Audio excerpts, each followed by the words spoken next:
এই হক কথা বলে আমি অনেক জায়গায় মাহফিল পর্যন্ত ক্যান্সেল হয়েছে, 3 বার আমাকে অ্যারেস্ট করেছে, এই হক কথা বলা বন্ধ করি নাই। 3 বার অ্যারেস্ট হয়েছি, এই কথা বলা বন্ধ করি নাই। আপনাদের কাপাসিও তো এক যোগের মতো আসতে পারি নাই, কোনো আপোষ করছি নাকি? কুছ পরোয়া নেই, আল্লাহর কাছে যেন ধরা না খাই। শখে পড়ি না, শখে বলি না। আপনার এলাকায় এমপি প্রার্থী হইতে আসি নাই। আল্লাহর আইনের কথা বললে আপনার ভালো লাগবে না। আরে ভাই, আপনার ইমানের খবর কি? আপনিও তো বিপদে পড়ে যাবেন। এমন একটা সময় বাংলাদেশে চাকরি করছি গত 15-16 বছর। আমি যে মাদ্রাসায় পড়াই ঢাকার ফার্ম গেটে, ওইটা চালায় সরাসরি স্বরাষ্ট্রমন্ত্রী সাবেক আসাদুজ্জামান খান কামাল। এই যে আমি সারা দেশে ওয়াজডি করি, রিপোর্ট যায় না? এনএসআই কার কাছে? ডিএসবি কার অধীনে? ডিজিএফআই কার অধীনে? সরকারি সব গোয়েন্দা কার অধীনে? তো আমি যে সারা দেশে ওয়াজ করি, এগুলো কইয়া বেড়াই, বেড়ারা হনে না? চাকরি খাইতে কয় মিনিট লাগে? আচ্ছা, সরকারি চাকরির আমার মায়া নাই? আমার বেতন তো এখন 50,000 টাকার বেশি সরকার দেয় মাসে মাসে। তো 50,000 টাকা দামের একটা চাকরি পাইতে কি কষ্ট এই দেশে? যাইতে তো 1 মিনিট লাগবে। কিন্তু আমি কেন কথা বলি? শখে বলি? এই 50,000, 1 লাখ, 10 লাখের দাম বেশি না আল্লাহর জান্নাতের দাম বেশি? তো ওইটা যদি আল্লাহ কেড়ে নিয়ে যায়, বরং আমি ভেবেছি ধরলে কি করবে? জেলে দেবে। তো দিলে দেবে, কারণ জেলখানাতেও দাওয়াত দেওয়ার জায়গা আছে না? তো এখানে দাওয়াত দিই মাঠে, ওখানে দাওয়াত দিই মুসুরের কাছে, ডাকাতের কাছে। মাহফিলে তো পাবলিক, আর ওখানে তো চোর ডাকাত নাকি? তা জেলখানায় আছে আসামি, দাগি দাগি আসামি। যদি সেখানে দেয়, ওখানে আমি সরাসরি কোরআন শরীফ পড়াইতে পারবো, ঠিক না? সকাল বিকাল কাছে পাবো, বইয়া কোরআন শরীফ শিখাম। জেলে দিলে দেবে। চাকরি চলে গেলে কি রিজিক বন্ধ হয়ে যাবে? চাকরির মালিক কি সরকার? রিজিক কি সরকার দেয় না আল্লাহ দেয়?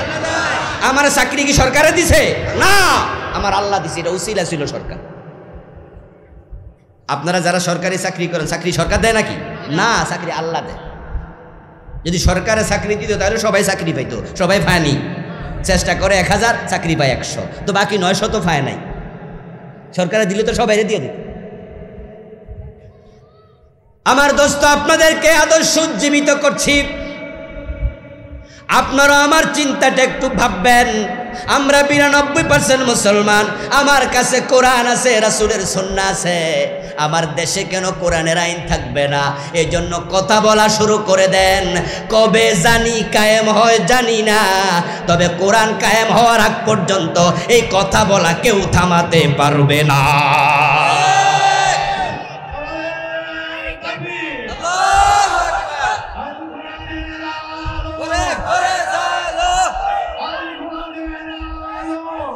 আমার প্রিয় ভাইয়েরা, এই কথা বলতে বলতে আজরাইলের সাথে আমার সাক্ষাৎ হবে। আপনাদের হবে না?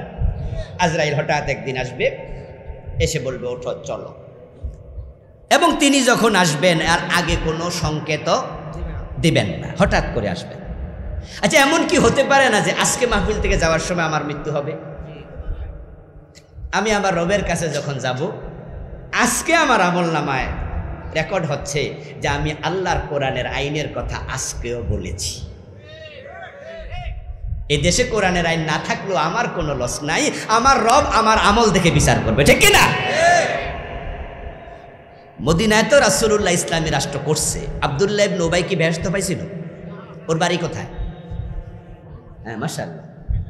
আব্দুল্লাহ ইবনে উবার বাড়ি কোথায়? মদিনায়। ইসলামী রাষ্ট্র প্রথমে কায়েম হয়েছে কোথায়? কিন্তু আব্দুল্লাহ ইবনে উবাই কি জান্নাত পাইছিনি? কারণ সে তার পক্ষে নাই। আর মা খাদিজার বাড়ি কোথায়? মক্কায়। মারা গেছে কোথায়? মক্কায়। কিন্তু মা খাদিজা কি দোজখে গেছে নাকি? তো ইসলাম তো মক্কায় কায়েম হয়েছে অনেক পরে, মা খাদিজার ইন্তেকালের বহুত পরে। কারণ উনার আমল দেখে আল্লাহ জান্নাত দিয়ে দিচ্ছে।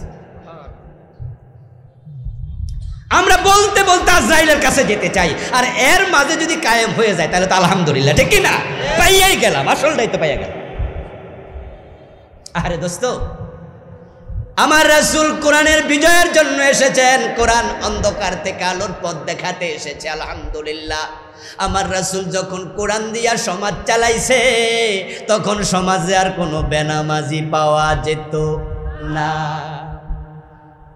আচ্ছা, সমাজের সব মানুষ নামাজ পড়ুক, আপনারা এটা চান কিনা?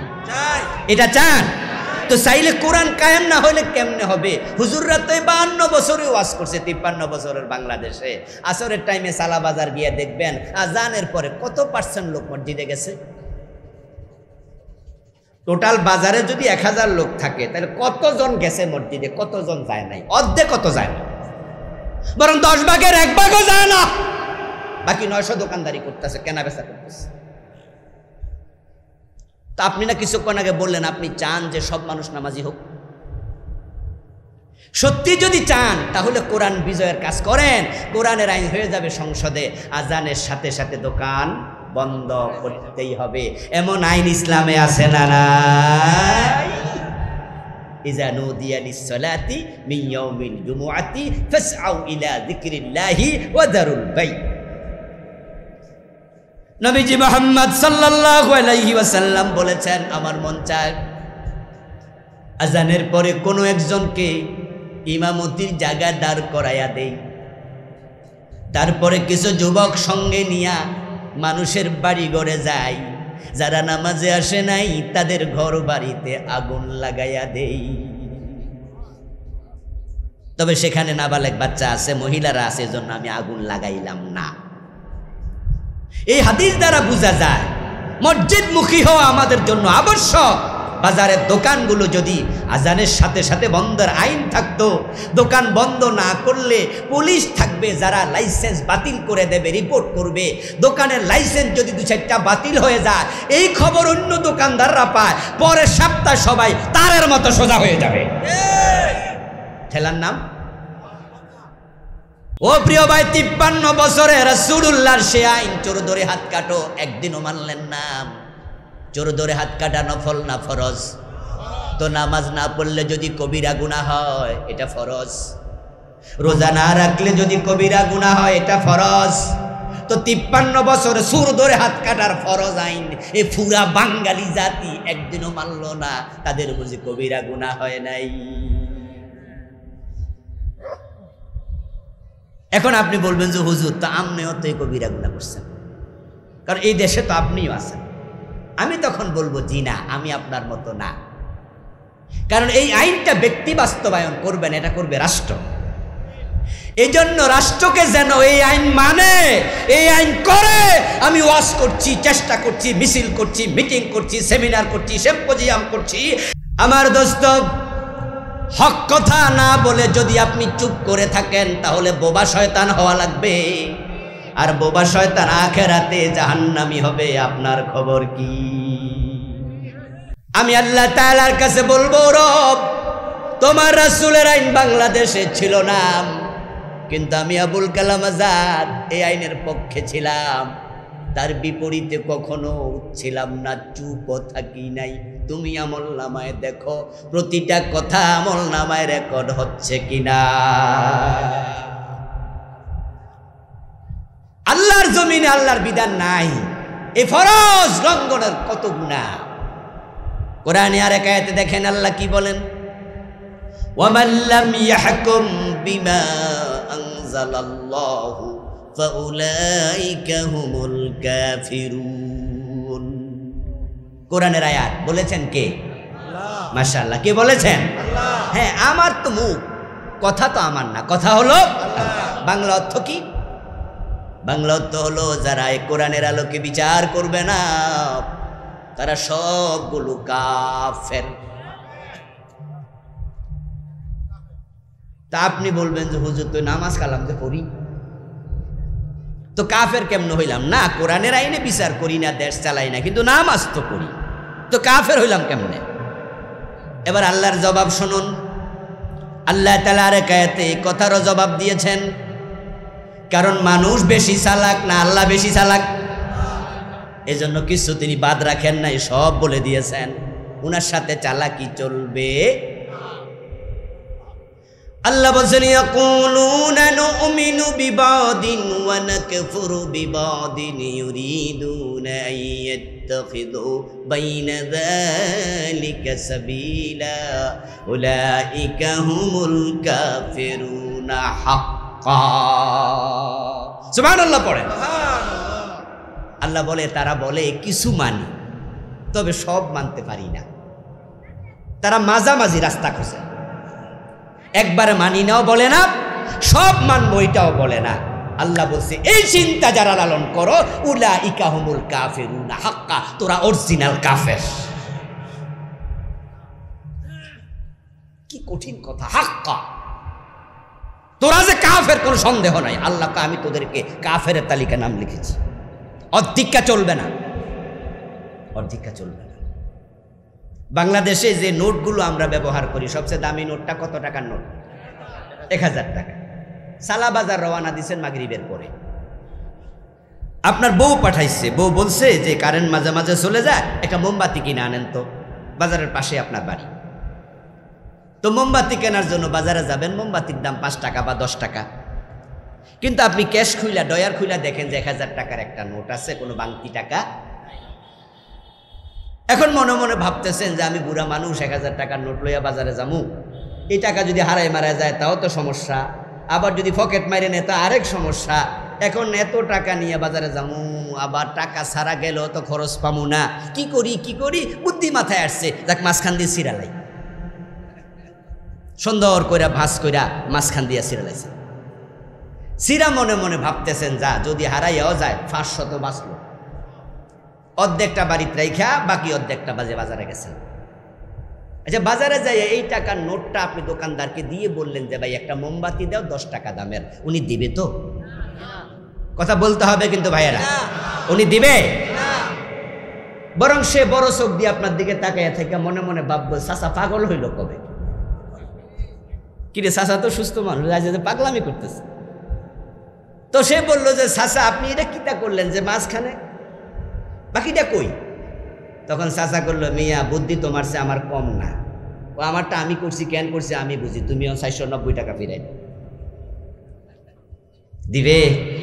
10 টাকার মোমবাতি 490 টাকার সাথে ফিরাবে? যে কত ফিরাই দেবে? এই ভাইরা বলতে হবে কত ফিরাবে? তো টাকা অর্ধেক আছে কিনা?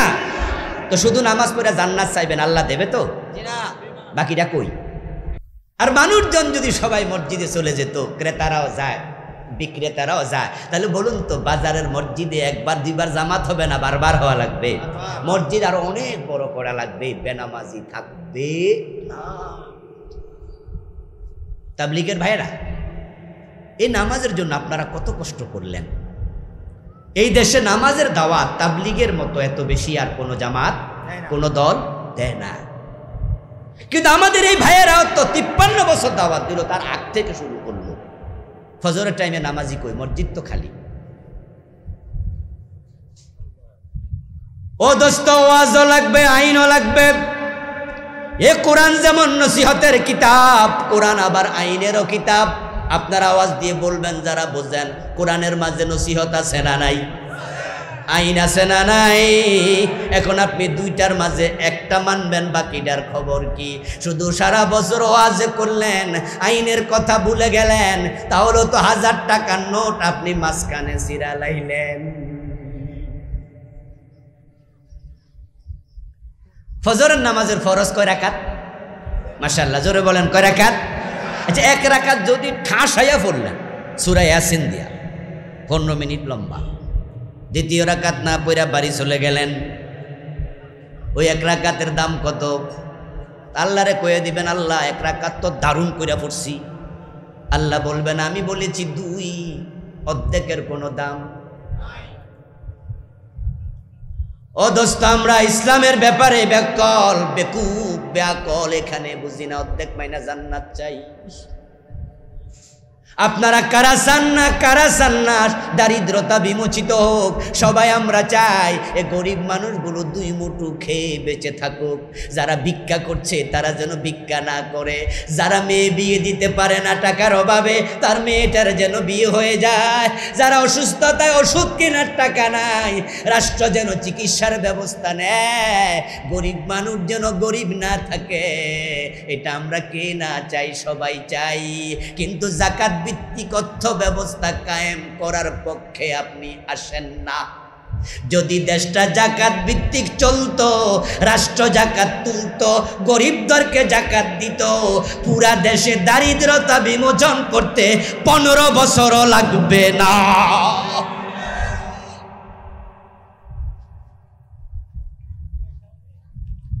প্রিয় নবীজি মুহাম্মদ সাল্লাল্লাহু আলাইহি ওয়াসাল্লাম মদিনায় প্রেসিডেন্ট ছিলেন 10 বছর। আবু বকর 2 বছর 3 মাস। 12 বছর পরে আসলেন হযরত ওমর খলিফা হলেন। অর্ধ দুনিয়া ইসলাম চলে গেল, দারিদ্রতা বনবাসে চলে গেল। ওমরের যুগে জাকাতের টাকা কাঁধে নিয়ে জাকাত বিভাগের কর্মচারী ঘুরে জাকাত খাওয়ার লোক আর নাই। আচ্ছা, আজকের এই মাহফিলে যদি কোনো ধনী লোক এসে 1 বস্তা টাকা লইয়া এখানে কোনায় বসে, ওখানে সামনে গেটের পাশে বৈশা বলে, আমার কাছে 1 বস্তা জাকাতের টাকা আছে, আপনারা জাকাতের টাকা নিয়ে যান, সেখানে জাকাতের টাকা নেওয়ার জন্য আমি যাব? আপনারা যারা ধনী আপনারা যাবেন?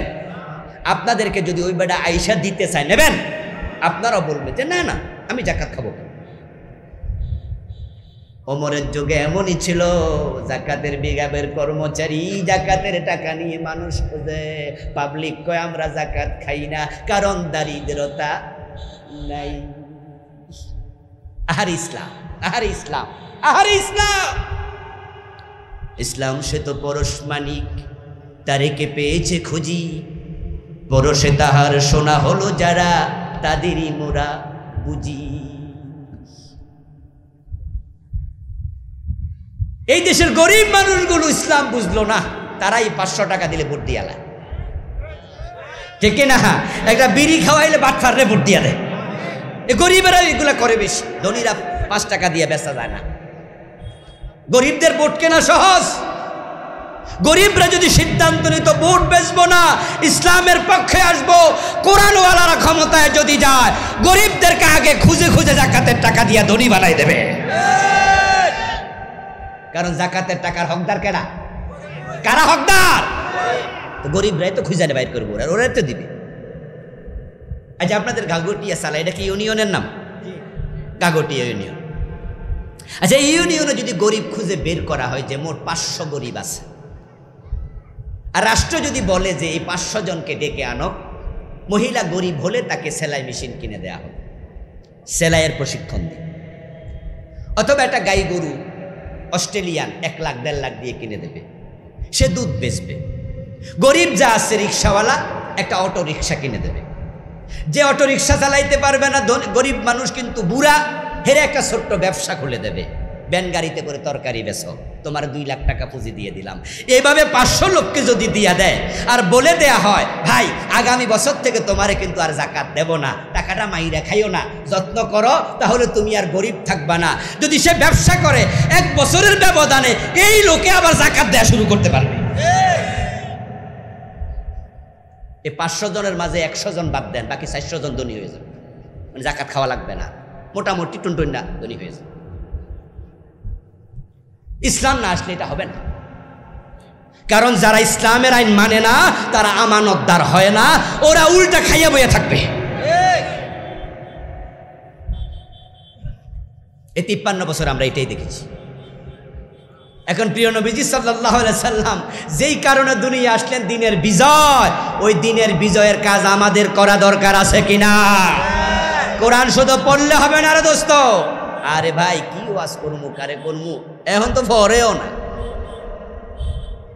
পড়তেও তো চায় না। ছেলে মেয়ে সব ইঞ্জিনিয়ার, ডাক্তার, ইংরেজি স্কুলে পড়ানোর জন্য দৌড়াচ্ছে জানটা দিয়া কিন্টার গার্ডেনে, মক্তবগুলো খালি হয়ে যাচ্ছে। আমাদের সময় আমরা যখন ছোট ছিলাম ভোরবেলা মক্তবে দৌড়াইয়া যেতাম, এখন মাও দৌড়ায়, বাবাও দৌড়ায়, বইয়ের গাঁটটি কান্দে লইয়া দৌড়ায় কিন্টার গার্ডেনে। কেজি স্কুল হাফ কেজি আধা কেজির পিছু দৌড়ায়। বাচ্চারারে নাচ শিখায়, গান শিখায়, ইংরেজি কথা কইতে পারলে কি যে খুশি, আলিফ বাতাও জানে না। ও মুসলমান, ফেরেশতার কবরের প্রশ্নটা ইংরেজিতে হবে না আরবিতে? জবাব কি ইংরেজিতে দিবেন না আরবিতে? কোরআন হাদিস না পড়লে আরবির গুরুত্ব না দিলে কেমনে হবে? আমি ডাক্তার ইঞ্জিনিয়ার হওয়ার বিপক্ষের লোক নই, কারণ ডাক্তাররা যদি না থাকে আমরা অসুস্থ হইলে কার কাছে যাব? ইঞ্জিনিয়ার যদি না থাকে আমরা বিল্ডিং বানাইতে ডিজাইনটা কার কাছে করব? এর জন্য সমাজে ইঞ্জিনিয়ারও লাগবে, ডাক্তারও লাগবে, প্রফেসরও লাগবে, ইংরেজিওয়ালাও লাগবে, কিন্তু সবার আগে কোরআন থাকবে। কোরআন এক নাম্বার, বাকিগুলো হবে দ্বিতীয় নাম্বার, ঠিক না?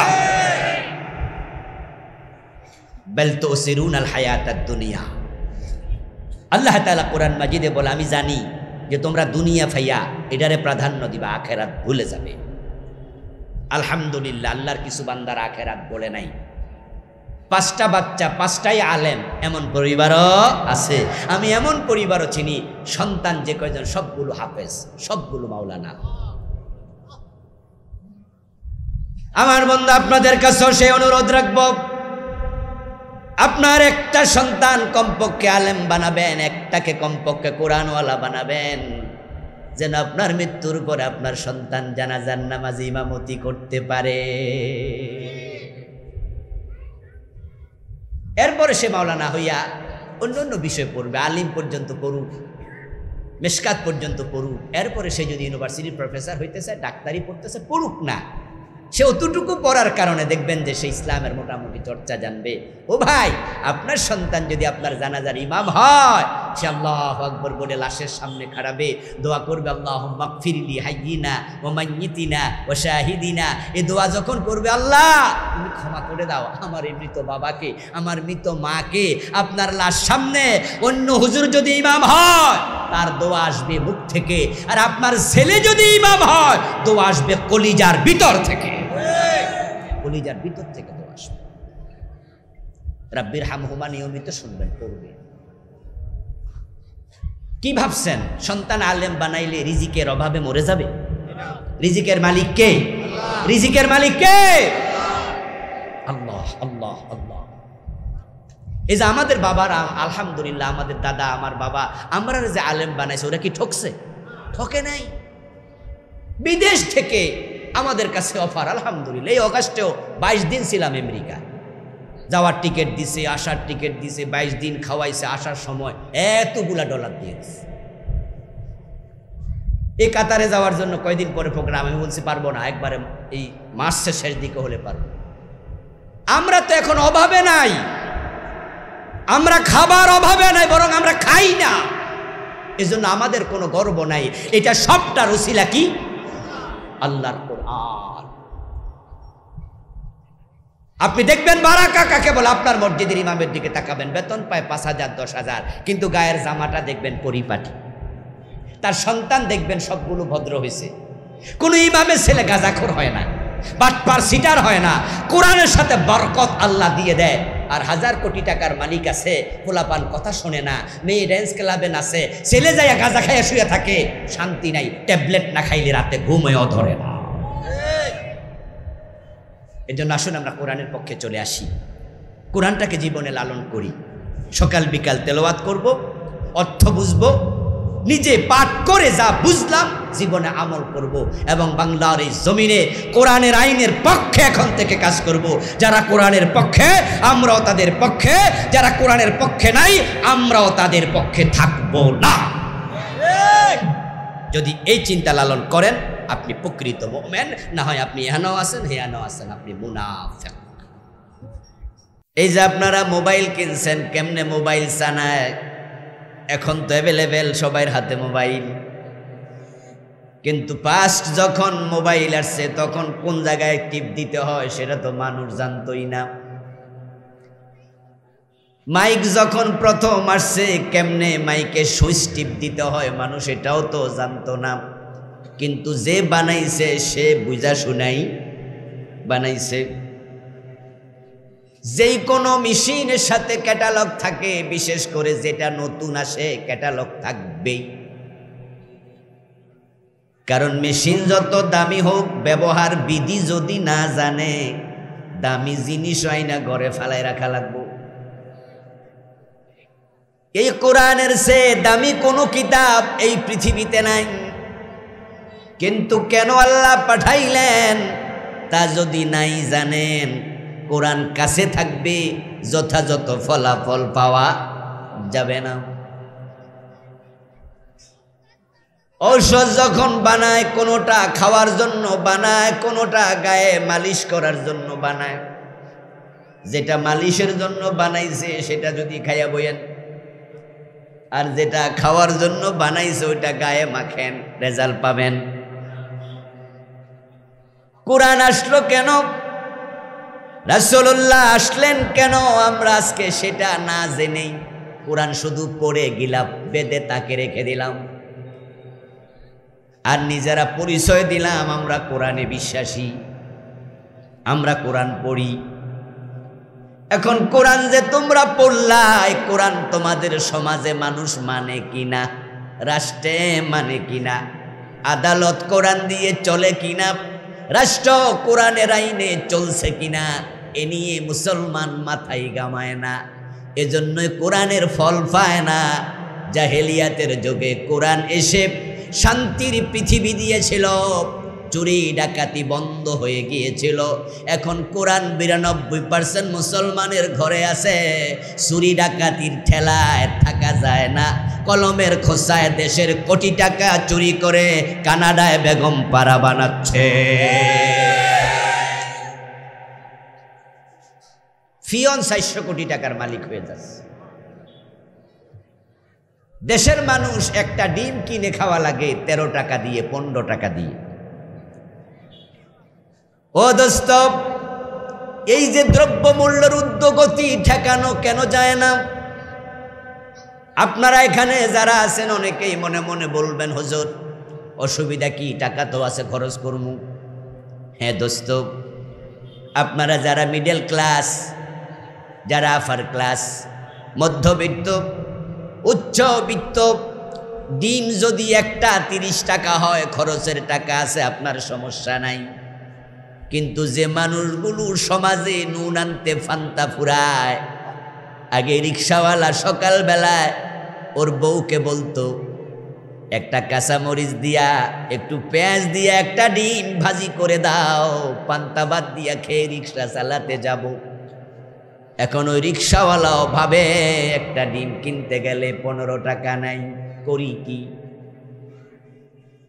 বাংলাদেশে ধনী মানুষ বেশি না গরিব বেশি? তো আপনার কথা, আপনার চিন্তা গরিবের ব্যাপারে মাথায় কেন নাই? এ গরিবের কথা আপনি কেন ভাবেন না? এই যে কোরআন কায়েমের কথা আমরা বলি, আমরা যেই সামাজিক স্ট্যাটাসে আছি, সরকারি চাকরি করি, তারপরে একটা ২টা মসজিদে জুমা পড়াই, যদি ওয়াজ নসিহত বন্ধ কইরা দিই, এখানে টাকা পয়সা নাও কামাই, তারপরও তো সংসার খুব ভালো চলবে। কথা বোঝেন নাই? একটা সরকারি চাকরি করি, ২ মসজিদে জুমা পড়াই, তো আমি গরিবের চিন্তা কেন করি? আমি তো না করলেও পারি। আল্লাহ বলছে কুনতুম খায়রা উম্মাতিন উখরিজাত লিন্নাস, তোমরা দুনিয়ায় সৃষ্টির সেরা জীব, শ্রেষ্ঠ মাখলুক, তোমাদেরকে অন্য মানুষের জন্য বানাইছি।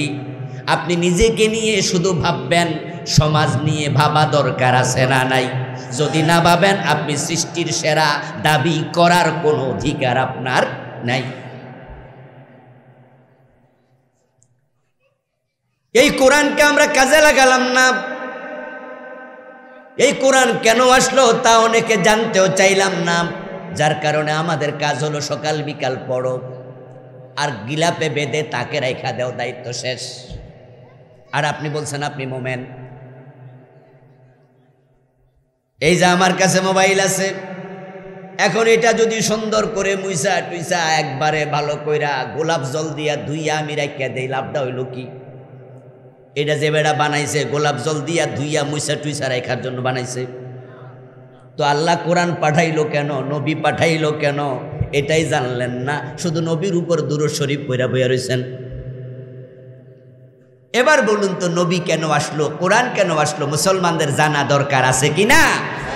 এই কথাটা বোঝানোর জন্য এই ক্যাটালগ মেটালগের উদাহরণ দিলাম। এখন ক্যাটালগটা কে বানাবে? যন্ত্র বানাইছে যে, ক্যাটালগ বানাবে সে। যন্ত্র বানাইছে উনি, ক্যাটালগ দিব আমি বুঝি কি বানাইছে তো উনি। এখন যে ইউজার, যে যন্ত্র ব্যবহার করে, সে যদি ক্যাটালগ মতো ব্যবহার না করে, যে বানাইছে হে দোষ। এখন অবস্থাটা দেখেন, যে আল্লাহ কোরআন পাঠাইলেন, রাসূল পাঠাইলেন, তিনি কিন্তু বিস্তারিত বলেছেন আমি এই জন্য কোরআন পাঠাইছি, এজন্য রাসূল পাঠাইছি, এবং এই কোরআন তোমরা এইভাবে মানবা। আমি রাসূলের মাধ্যমে কিভাবে সমাজে কোরআন প্রয়োগ করা লাগে, নবী মুহাম্মদকে মদিনার প্রেসিডেন্ট বানায়া সমাজে ইসলাম কায়েম করেও দেখাইছি। রাসূলুল্লাহ সাল্লাল্লাহু আলাইহি ওয়াসাল্লাম মদিনা ইসলাম কায়েম করে 10 বছর রাষ্ট্রপ্রধান হইয়া কেমনে কোরআনের আইন মানা লাগে তিনি দেখাইছেন, দেখেন নাই? উনার পরে আবু বকর, ওমর, ওসমান, আলী রাদিয়াল্লাহু তাআলা আনহুম, 4 খলিফা, উনারা কোরআন হাদিস কেমনে মানা লাগে দেখাইছে। কিন্তু 53 বছরের বাংলাদেশে সে কোরআন মাইনা আপনারা দেশ কয়দিন চালাইছেন? তো কি শুনলেন আর কি করলেন? কি ভাবছেন হাসরের দিন আল্লাহ বেহেশত আপনারা ধাক্কায় দিয়ে দেবে? বেহেশত এত সোজা? আরে আপনি তো ঈমানদারই না, আপনি তো ঈমানই বুঝেন না।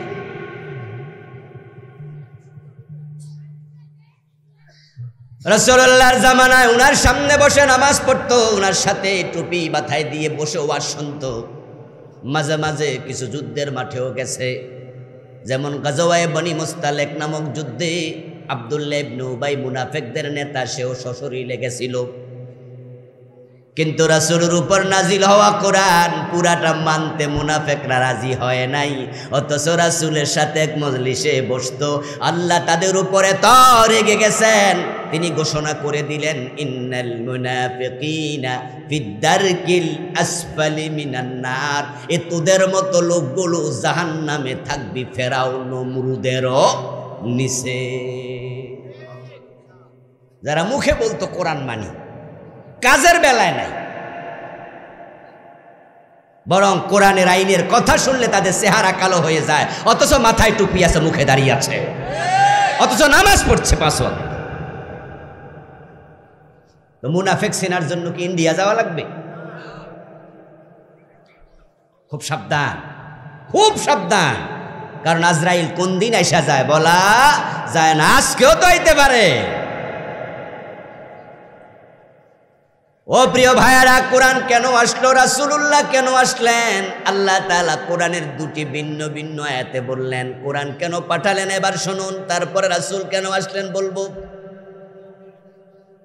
আল্লাহ বলছে কিতাবুন আনজালনাহু ইলাইকা লিতুখরিজান নাসা মিনাল যুলুমাতি ইলান নূর। সুবহানাল্লাহ পড়েন। যিনি বানাইলেন তিনি ক্যাটালগ দিবেন, যিনি নাজিল করছেন এবার তিনি ক্যাটালগ দিচ্ছেন। এই কিতাব, কিতাবুন, কিতাব, হাযা কিতাব আনজালনাহু ইলাইকা, ও প্রিয় নবীজি আপনার উপর নাজিল করেছি আমি আল্লাহ। কেন? লিতুখরিজান নাসা মিনাজ যুলুমাতি ইলান নূর। নাজিল করার কারণ হলো আমি চাই এই কিতাবের মাধ্যমে অন্ধকারে ডুবে থাকা মানুষগুলোকে আপনি আলোর পথ দেখাইয়া দেবেন। এই কিতাব এসেছে অন্ধকার থেকে আলোর পথে বের করতে। চুরি করা অন্ধকার, অন্ধকারকে আরবিতে বলে জুলুম, এটাকে বলে জুলমাত। তার বিপরীত হলো নূর। নূর অর্থ কি?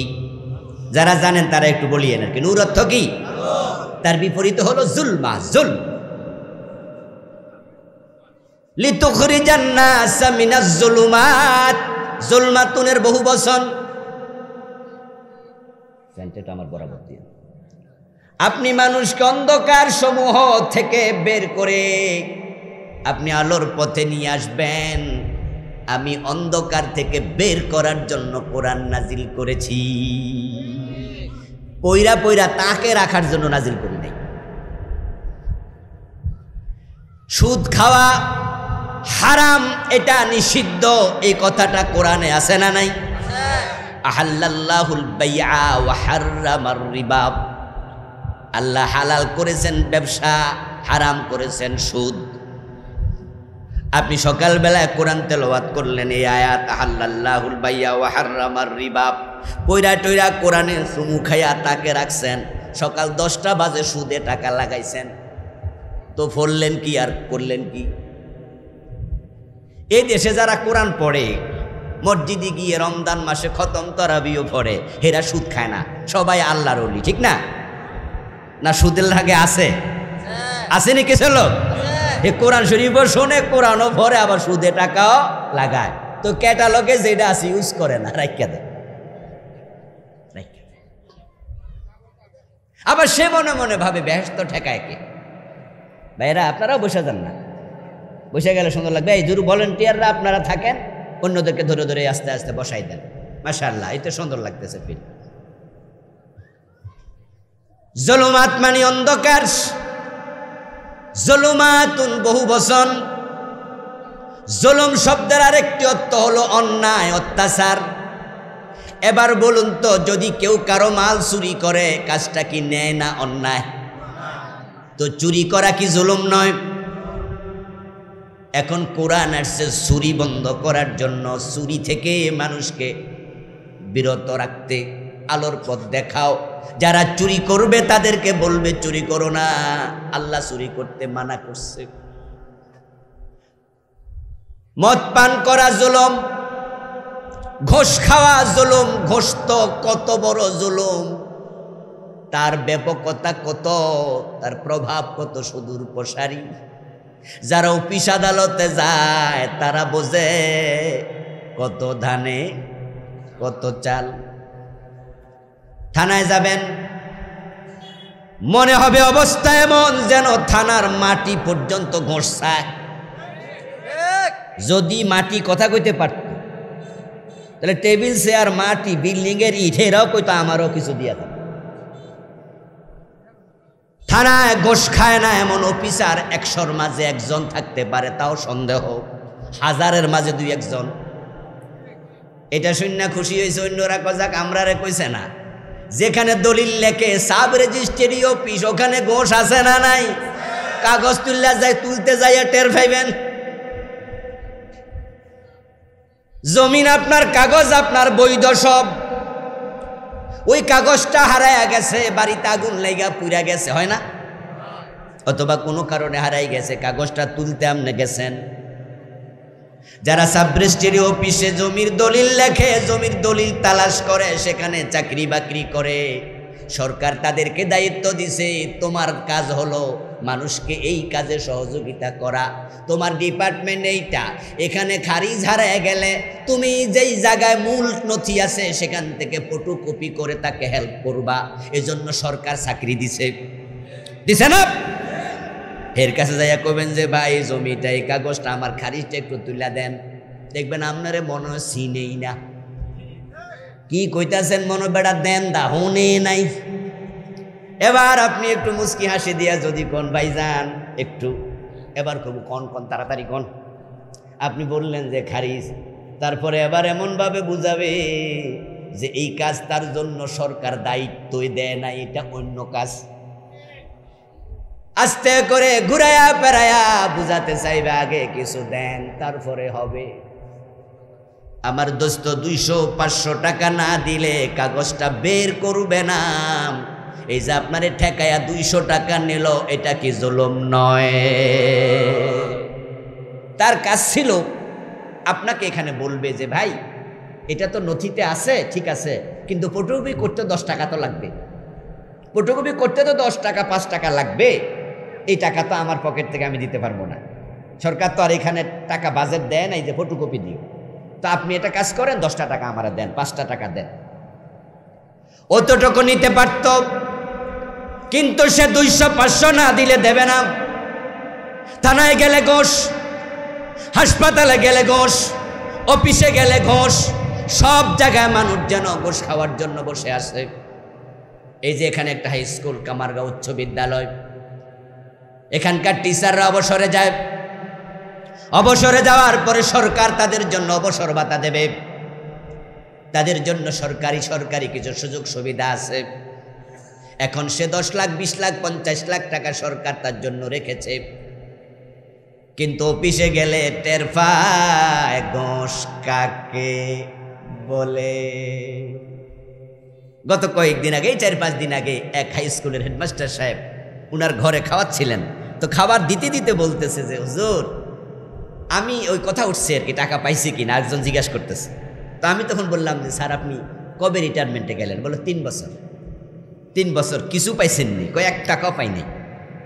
1 টাকাও পাইলেন না, কবে পাবেন? সেটাও জানি না, তবে একজন 1.5 লাখ টাকা চাইছে, কইছে 1.5 লাখ দিলে তাহলে 6 মাসের ভিতরে পাবো। তা আমি বললাম আপনি কি বললেন? আমি বলেছি 1 টাকাও দিব না, প্রয়োজন 2 বছর পরে। আমি বলছি কামের কাম করছেন। এই ঘুষ দেওয়ার কারণে তাদের জিহ্বা লম্বা হয়ে যায়, ঠিক কিনা? এটা ভালো কাজ করছেন স্যার। আচ্ছা এবার বলুন তো, এই লোকটার যদি ক্যান্সার হতো, এই লোকটার ছেলের যদি অপারেশন লাগতো, তার বউ যদি হাসপাতালে থাকতো, তখন তার তো 30 লাখ 20 লাখ টাকা সরকার দিয়া রাখছে, অফিসার সিগনেচার দিলে তো পেয়ে যেত। 1.5 লাখ টাকা দিলে 6 মাসে পাওয়া যাবে, এটাই তো প্রমাণ করে 6 মাসে পাওয়ার সুযোগ। আন্তরিকতা নাই। এবার বলুন তো, ঘুষ কি জুলুম নয়? ডাকাতি কি জুলুম নয়? মানুষের টাকা মাইরা যারা কানাডায় বাড়ি বানাইছে, এটা কি জুলুম নয়? যে বেটা 400 কোটি টাকার মালিক হলো, টাকাটা আপনাদের টাকা, এটা কি জুলুম নয়? এইভাবে কয়টা বলবো? এই কোরআন তো এসেছিল জুলুম থেকে আলোর পথ দেখাতে। কোথায় আলো? আলোটা কই? ব্যবসায়ীদের কাছে যান, দেখবেন যে মালে ভেজাল কারে কয়, ওজনে কম দেয়া কাকে বলে। ও দোস্ত আপনি কোন জায়গায় যাবেন? ওজনে কম দেবে, মালে ভেজাল দেবে, ধোকা দেবে, 2 নাম্বার জিনিসকে 1 নাম্বার বলে চালাইয়া দেবে। দুধ বিক্রেতা দুধের মাঝে পানি মিশাইয়া ওজন বাড়াইয়া দেয়। সরিষার তেল কিনতে জিজ্ঞাসা করা লাগে, ভাই খাঁটিটা আছেন? তো খাঁটি আইলো কোন? আচ্ছা নামই তো সরিষার তেল, আপনারা তো গ্রামের মানুষ, আপনারা তো সরিষা নিজেরাই বুনেন। আচ্ছা বলেন তো, আপনার সরিষা ভাঙ্গাইয়া যদি তেল হয়, তো খাঁটি জিজ্ঞাসা করতে হবে কেন? ভেজালটা কে ঢুকাইল? মধুর মতো একটা জিনিস, যেটা আল্লাহর বড় নিয়ামত। আল্লাহ কিছু ফোকারে দায়িত্ব দিছে, ও ফোকারা তোদেরকে আমি বানাইছি, তোরা ফুলে ফুলে যাবি, দৌড়াবি, সারাদিন কাজ করবি, করে করে ফুল থেকে মধু আইনা মৌসাকে জমাবি, আর আমার বান্দারা খাইয়া উপকার পাবে। সুবহানাল্লাহ পড়ে। এই মৌমাছির কয় টাকা বেতন দিছেন? কোন দুনিয়ার কে দিছে?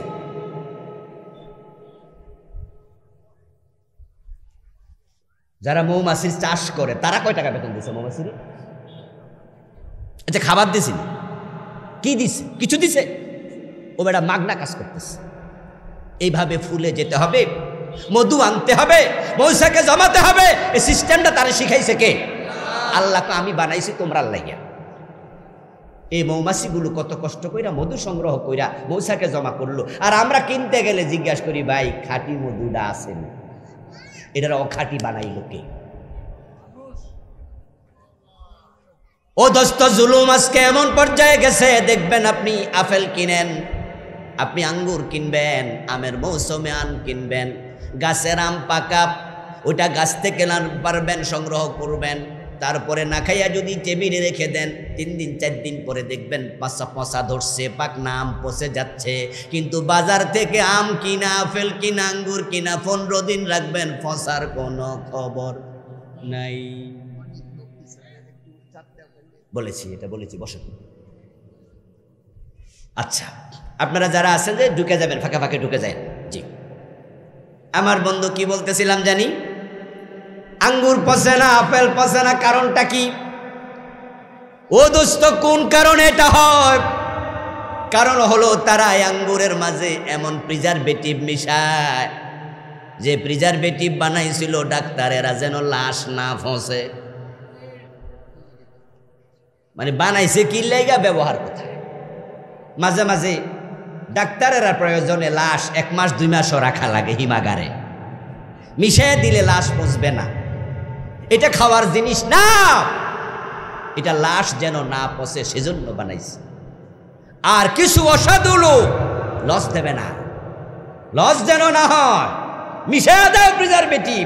এটা খাইয়া ক্যান্সার হবে, এটা খাইয়া কিডনি ড্যামেজ হবে, এটার কারণে হয়ে যাবে ডায়াবেটিক। ঘরে ঘরে ঘরে ঘরে ডায়াবেটিক না, ওর থেকে আসলে রোগ। কিডনি ড্যামেজ হয় কেন? যেই ওষুধ বেটা তুই মিশাইলি খাবারে, ওইটা খাইয়া যদি আমাদের ক্যান্সার হয়, তুই তো হত্যা মামলার আসামি হওয়া উচিত, ঠিক কিনা? হত্যা মামলার আসামি হওয়া উচিত। হ্যাঁ, দুনিয়া হত্যা মামলার আসামি হয়তো কেউ বানাবে না, কারণ আমাদের দেশ তো সেদিকে যাচ্ছে না। কিন্তু আখেরাতে আল্লাহ কি ছেড়ে দেবে? এ কোরআন আমি পাঠাইছি যেন মানুষকে অন্ধকার থেকে আলোর পথ দেখানো হয়। রাসূলুল্লাহ সাল্লাল্লাহু আলাইহি ওয়াসাল্লামের উপর কোরআন নাজিল হলো। এ কোরআন নিয়ে তিনি এবার মানুষের বাড়িতে গেলেন। আবু বকর বললেন, আমি মানতে রাজি। ফারুক আজম ওমর বলেন, আমিও রাজি। উসমান বলে, আমি রাজি। আলী বলে, আমি রাজি। খাদিজা বলে, আমি রাজি। জায়েদ বলে, আমি রাজি, রাদিয়াল্লাহু তাআলা আনহুম। ১.৫ লক্ষ সাহাবী দাঁড়ায়া গেলেন। তারা বলেন, কোরআনে যা আছে আমরা সব মানতে রাজি। যখন পুরা জাতি রাজি হয়ে গেল, মক্কা বিজয় হলো, মদিনা বিজয় হলো, পুরা অঞ্চলে এমন শান্তি আসলো, সেখানে আর কোনো জুলুম নাই। কোরআন নাজিলের যুগের নাম আমরা দিয়েছি আইয়ামে জাহিলিয়া। অথচ প্রিয় নবীজি ইন্তেকালের আগে বলছেন, খায়রুল কুরুনি করনি। এই যুগ, যেই যুগের কথা আমি বলছি তোমরা জাহিলিয়া বলো, আমি নবী মুহাম্মদ ঘোষণা দিলাম এখন আর জাহিলিয়াত নাই। আমি নবীর যুগ দুনিয়ার সর্বশ্রেষ্ঠ যুগ। এর মাঝেও কিছু খারাপ মানুষ থাকে। রাসূলুল্লাহর যুগে সব মানুষ ভালো ছিল না, সেখানে কিছু মুনাফিক ছিল, ইহুদি ছিল, খ্রিস্টান ছিল, আবার মুসলমানের মাঝেও 2-4 জন অপরাধী লোক ছিল। যেমন একজন মহিলা এর মাঝে চুরি করে ফেলেছে। আমরা যতই ভালো মানুষ হই না কেন, আমাদের সাথে একটা দুষ্ট শয়তান আছে না নাই? রাসূলুল্লাহ সাল্লাল্লাহু আলাইহি ওয়াসাল্লাম বলেছেন, এমন কোনো মানুষ নাই যার সাথে দুষ্ট শয়তান নাই।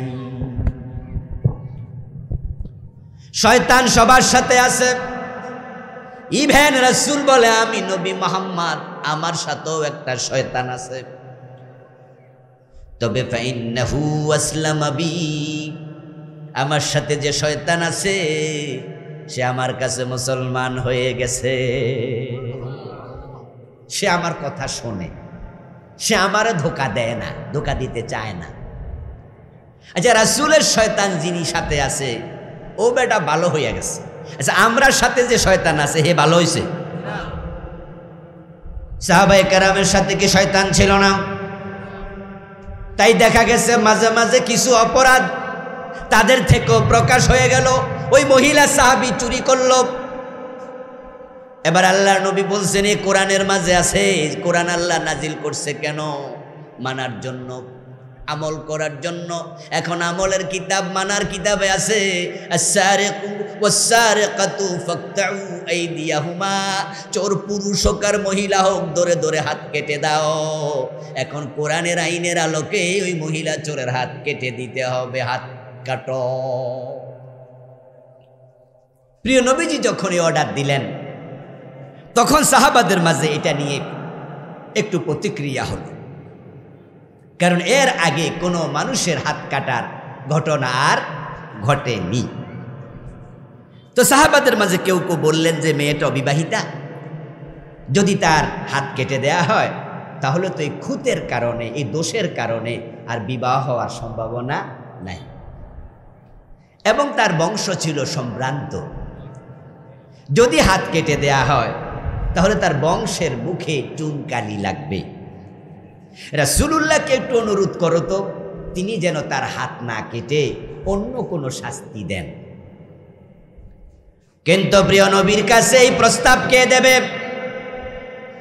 আল্লাহর হাবিব তো রেগে যাবেন, কারণ যারা আদর্শবাদী মানুষ তারা অন্যায় প্রস্তাব সহ্য করবে না, অন্যায় কথা শুনে রেগে যাবেন, এটাই স্বাভাবিক। আবু বকর, ওমর, ওসমান কেউ রাজি হয় না। কে বলবে? আল্লাহর হাবিবের প্রিয় পাত্র, উনার নাতি পালক পুত্র যায়েদ, তার ছেলের নাম ছিল ওসামা। রাসূলুল্লাহ সাল্লাল্লাহু আলাইহি ওয়াসাল্লাম ওসামা রাদিয়াল্লাহু তাআলা আনহুকে বড্ড আদর করতেন। তাই সাহাবারা বলতেছে এই কথাটা ওসামার মাধ্যমে বলো।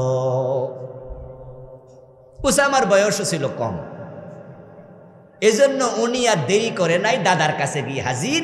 ইয়া রাসূলুল্লাহ, দাদা যান, আমি একটা প্রস্তাব নিয়ে আসছি, এ মহিলার হাত না কেটে আপনি অন্য শাস্তি দেয়া যায় না, একটু ভাববেন।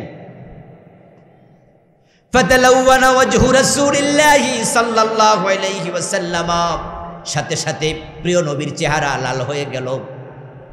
সুন্দর মানুষ রাগ করলে কেমন হয়? লাল হয়।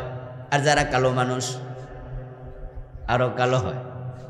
এজন্য যারা কালা আছেন কোনোদিন রাগ করবেন না, কিন্তু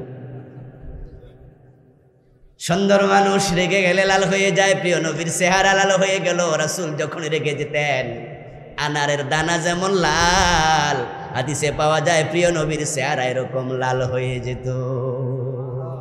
সুন্দর মানুষ আরো লাল। ফাকামা খতিবান, আল্লাহর হাবিব সাল্লাল্লাহু আলাইহি ওয়াসাল্লাম খতিব হয়ে দাঁড়ায় গেলেন, অর্থাৎ তিনি বক্তৃতা দিলেন। এই ওসামা, তোমারে কে পাঠাইছে তাদেরকে ডাকো। আর রাসূল জানতেন ছোট্ট ওসামা এত বুদ্ধিমানের পরামর্শ দেয়ার কথা না। আবু বকর, ওমর, ওসমান সবাই হাজির হয়ে গেল। আল্লাহর হাবিব সাল্লাল্লাহু আলাইহি ওয়াসাল্লাম বললেন, শোনো, অতীতের অসংখ্য উম্মতকে আল্লাহ ধ্বংস করে দিয়েছে। তাদের বিচারের দ্বিচারিতার কারণে তারা গরিব পাইলে শক্ত করে ধরতো, ধনী ফাইলে ছেড়ে দিত। আমি নবী মুহাম্মদ, আমার আদর্শ ভিন্ন, আল্লাহর কথার বাহিরে আমি যাব না। লাউ আন্না ফাতিমাতা বিনতা মুহাম্মাদিন সারাকাত,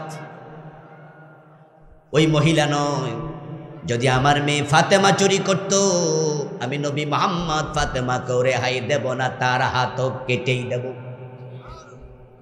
সুতরাং তোমাদেরকে আমি বলছি, এই মেয়েটার হাত কেটে দাও। কথা নাই, হাত কেটে দেয়া হলো। 53 বছরের বাংলাদেশে চোর ধরে হাত কাটার ইতিহাস একদিনও নাই, আমরা একদিনও কাটি নাই। এই 53 বছর যারা আইন মন্ত্রণালয় চালায়, রাষ্ট্রের মূল চাবি কাটি না রে, সবগুলাকে আখেরাতে আল্লাহর আদালতে আসামি হওয়া লাগবে। আওয়াজ বাড়াই দাও।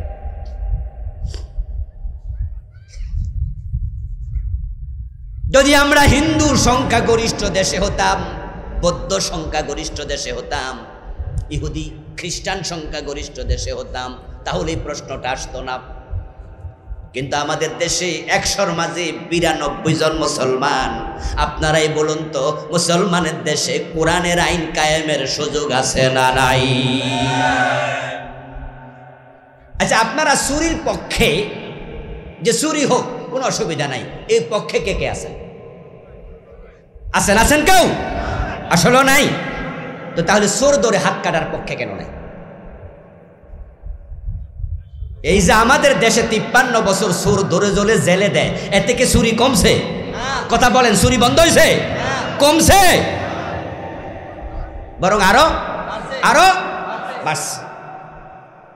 এমন বাড়ছে, পুলিশের সাবেক আইজিপি বেনজির ও একাই নাকি 10,000 কোটি টাকার মালিক। আপনি ভাবতে পারেন? আমার আমেরিকার এক সফরে আপনার একটা শহর আছে বাফেলো, ওই নায়াগ্রা জলপ্রপাত আছে না, ইতিহাসের বইতে বা ভূগোলে তো পড়ছেন। ওই নায়াগ্রা যেই অঙ্গরাজ্যে, সে অঙ্গরাজ্যের নাম বাফেলো। তো বাফেলো মাহফিল করতে গেলাম। ওখানে এক ভাইয়ের বাসায় দুপুরবেলায় লাঞ্চের আয়োজন করলো। চমৎকার এক বাড়ি উনার সিলেটে। তা আমি খেতে খেতে জিজ্ঞাসা করছিলাম, খেতে বসে, ভাইজান আপনার পেশা কি, এদেশে কি করেন, দারুণ বাড়ি কিনে ফেললেন। বললো যে হুজুর এখন টুকটাক ব্যবসা করি। গত কয়েক বছর আমাদের পুলিশের আইজিপি বেনজির সাহেবের এই দেশে উনার ব্যবসা বাণিজ্য চালাইছি। তো আমি জিজ্ঞাসা করলাম যে উনি চাকরি করে বাংলাদেশে, ব্যবসা আমেরিকায়, কি ব্যবসা? কয় না অন্য ব্যবসা না, উনি টাকা ফাটায় আর আমি বাড়ি কিনি। কথা বুঝলেন? আমি বললাম টাকা পাঠায় কিভাবে? ভাই আমার কান বলছে, আমার কান সাক্ষী, আমি শুনলাম, কানে শুনে বলছি, কোনো মিডিয়া বুড়িয়া নাই, ডাইরেক্ট খাইতে বসে বসে গল্প করছি। বললো হুজুর টাকা পাঠায় মায়ানমার দিয়া, ইন্ডিয়া দিয়া, অন্য অন্য দেশ দিয়া হুন্ডিতে টাকা আসে। এই টাকা পাঠাইছে কে? যেন কোনো ডকুমেন্ট না পায়। ব্যাংকে পাঠাইলে তো বোঝা যায় বোমক পাঠাইছে। ওই টাকা হাত হতে হতে হতে আমার পর্যন্ত আসলে আমি এবার উনি যেভাবে বলে এই দেশে টাকাগুলো আমি বাড়ি কিনি উনার নামে বা উনার আত্মীয় স্বজনের নামে। এরপর আমি বললাম কেমন টাকা পাঠায়? বললো হুজুর প্রতি সপ্তাহে লাখ লাখ টাকা। একরকম না, কোনো সপ্তাহে বেশি, কোনো সপ্তাহে কম। আমার দোস্ত, এই বেনজির আহমদের মাসে বেতন কত? যারা 1 ক্লাস জব করে সচিবালয়, যারা সচিব, তাদের বেতন 1 লাখের সামান্য বেশি। তাহলে সে তো সচিবও নয়, তার বেতন 1 লাখ 1.5 লাখ, এর চেয়ে বেশি না। তো মাসে লাখ লাখ কোটি কোটি টাকা, 10,000 কোটি যদি হয়, টাকাগুলা কার? নিশ্চয়ই দেশের ব্যবসায়ীদেরকে, সাধারণ মানুষকে পুলিশি তেমনি করে তাদের থেকে আদায় করেছে।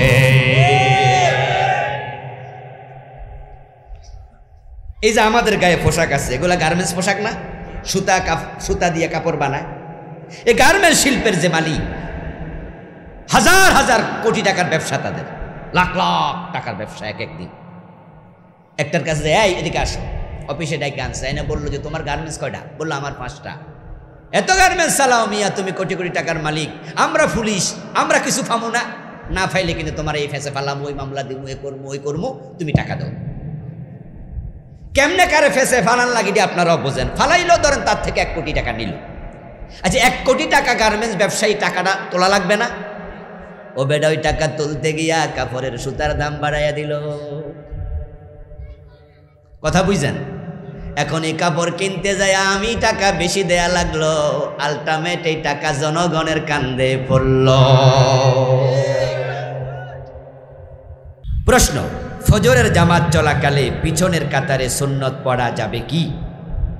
জি না, জামাত চলাকালে তো পড়া যাবেই না। একামত হওয়ার পরেই আর ফরজ ছাড়া কোনো সুন্নত নাই। ক্বালা রাসূলুল্লাহি সাল্লাল্লাহু আলাইহি ওয়াসাল্লাম, ইযা উকিমাতিস সালাতু ফালা সালাতা ইল্লাল মাকতুবা। প্রিয় নবীজি বলেছেন, যখন নামাজের ইকামত হবে ফরজ ছাড়া আর কোনো নামাজ নাই।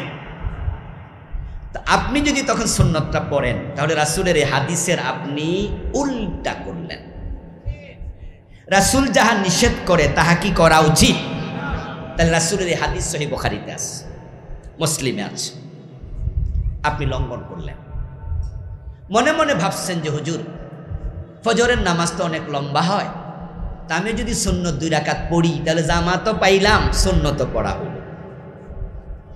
তখন প্রশ্ন করা হবে, আপনি যখন জামাত চলছে, একামত হচ্ছে দেখলেন, আপনি তখন সুন্নতের নিয়ত বাঁধলেন, আপনার কাছে গুরুত্ব কোনটার বেশি হলো, ফরজের না সুন্নতের?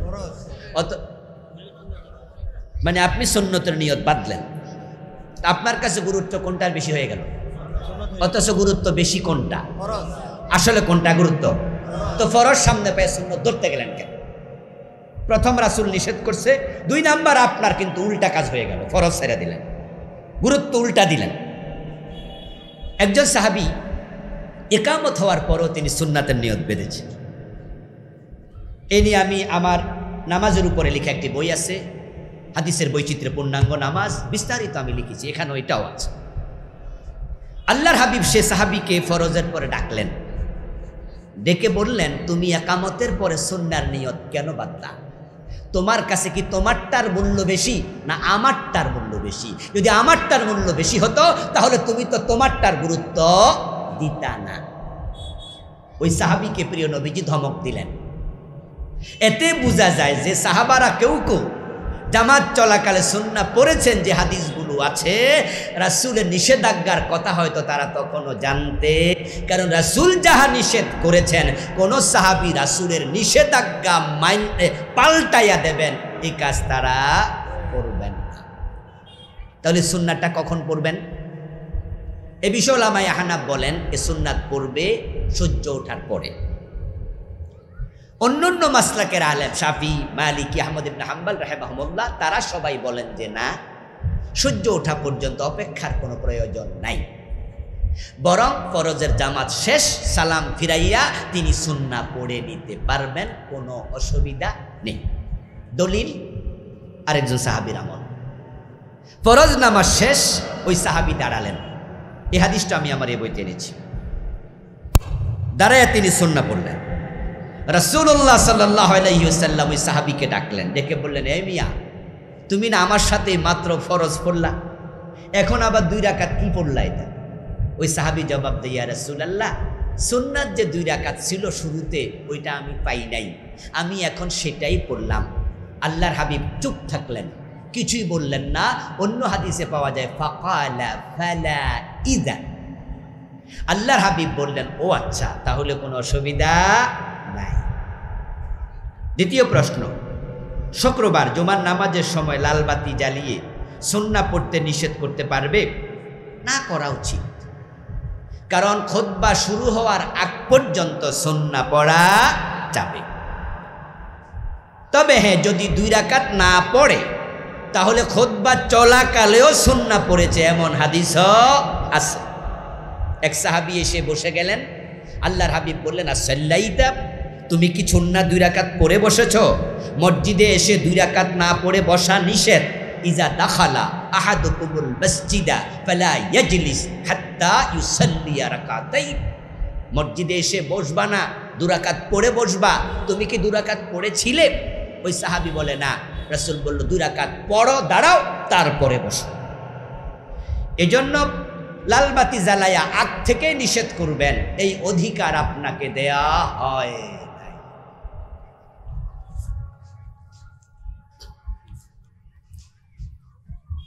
জি, ধন্যবাদ, জাযাকুমুল্লাহ। আজানটা শেষ হোক, আমরা দোয়া করে দেব।